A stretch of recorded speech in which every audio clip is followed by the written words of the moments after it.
Day24/7 న్యూస్కు స్వాగతం. ప్రకాశం జిల్లా దర్శి అద్దెంకి రోడ్లోని శ్రీ లక్ష్మీ పద్మావతి కళ్యాణ మండపంలో ఆదివారం ఆర్యవైశ్య ఆత్మీయ సమావేశం నిర్వహించారు. ఈ కార్యక్రమానికి ముఖ్య అతిథులుగా దర్శి ఉమ్మడి అభ్యర్థి డాక్టర్ గొట్టిపాటి లక్ష్మి, మాగుంట రాఘవరెడ్డి, నారపశెట్టి పాపారావులు కలిసి విచ్చేశారు. ఈ సందర్భంగా వారికి ఘన స్వాగతం పలికారు ఆర్యవైశ్యులు. ఈ కార్యక్రమంలో గొట్టిపాటి లక్ష్మి మాట్లాడుతూ ఆర్యవైశ్యులు దైవభక్తి పరులని, గొప్ప మనసున్నవారని, వారి అభిమానం ఎప్పుడు గుర్తుంచుకుంటారని తెలిపారు. రాబోయే ఎన్నికల్లో ఎన్డీఏ కూటమి అధికారంలోకి తప్పక వస్తుందని, వ్యాపారస్తులకు ఎటువంటి ఆటంకాలు లేకుండా చూస్తామని హామీ ఇచ్చారు. రాఘవరెడ్డి మాట్లాడుతూ కేంద్ర రాష్ట్ర ప్రభుత్వాలు ఒకే కూటమిలో ఉంటే అభివృద్ధికి ఎటువంటి ఆటంకాలు ఉండవని, కావున ఉమ్మడి కూటమి కేంద్రంలోనూ రాష్ట్రంలోనూ అధికారంలోకి వస్తాయని ఆశాభావం వ్యక్తం చేశారు. అనంతరం గొట్టిపాటి లక్ష్మికి, నాగుంట రాఘవరెడ్డికి శాలువ కప్పి ఘనంగా సన్మానించారు ఆర్యవైశ్యులు.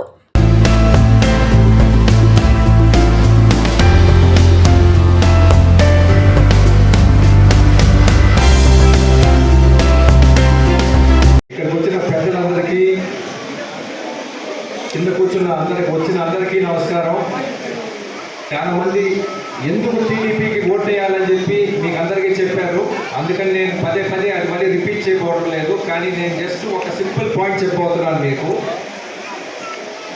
ఇప్పుడు ప్రధానమంత్రిగా నరేంద్ర మోడీ గారు రాబోతున్నారు. మీరు ఇప్పుడు చంద్రబాబు నాయుడు గారిని సీఎం గారిని చేసి, మా నాన్నగారిని ఎంపీగా మీరు చేసి, లక్ష్మీ గారిని మీరు మీ ఎమ్మెల్యేగా గెలిపించుకుంటే మీకు అందరూ ఒకే సింగిల్ అలైన్మెంట్లో ఉంటారు. ఇది ఎందుకు చాలా ముఖ్యం అనేది మీకు అర్థమవుతుంది. మీరందరూ వ్యాపారాలు చేసుకుంటుంటారు. మీకు సప్లై ఇక్కడ ఈ కార్యక్రమంలో పాల్గొన్న మాగుంట రాఘవరెడ్డి అన్నకు, తండ్రి సమానులైన నారపశెట్టి పాపారావు గారికి, నారపశెట్టి పెంచయ్య గారికి, సోమిశెట్టి వెంకటేశ్వర్లు గారికి, సూర్యచిన్న సుబ్బారావు గారికి, పల్లెపోతుల వెంకటేశ్వర్లు గారికి, అలాగే టీడీపీ, బీజేపీ, జనసేన లీడర్లకు, ఆర్యవైశ్య మహిళలకు, యూత్కు అందరికీ నా ధన్యవాదాలు. ఆర్య అంటేనే ఒక గొప్ప వంశస్థుడు అని అర్థం. ఎప్పుడు ఆర్యవైశ్యులు వారి సౌమ్యులుగా, దైవభక్తి ఉన్నవారిగా గుర్తింపుంది. ఎన్నో పుణ్యక్షేత్రాల్లో అన్నదాన సత్రాలు నడుపుతూ చాలా అన్నదాన కార్యక్రమాలు నడిపిస్తూ ఉంటారు.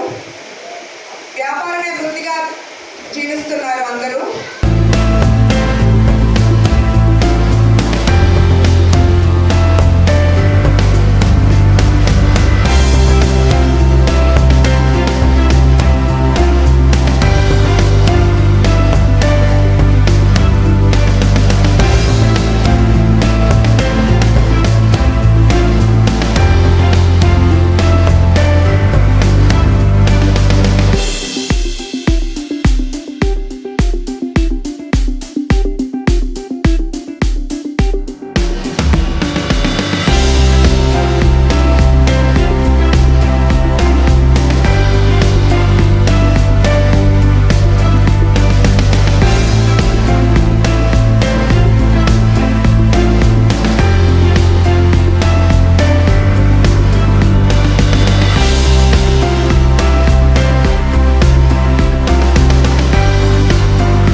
ఇలాంటి మరిన్ని అప్డేట్స్ కోసం Day24/7 న్యూస్ ఛానల్ని సబ్స్క్రైబ్ చేసుకోండి.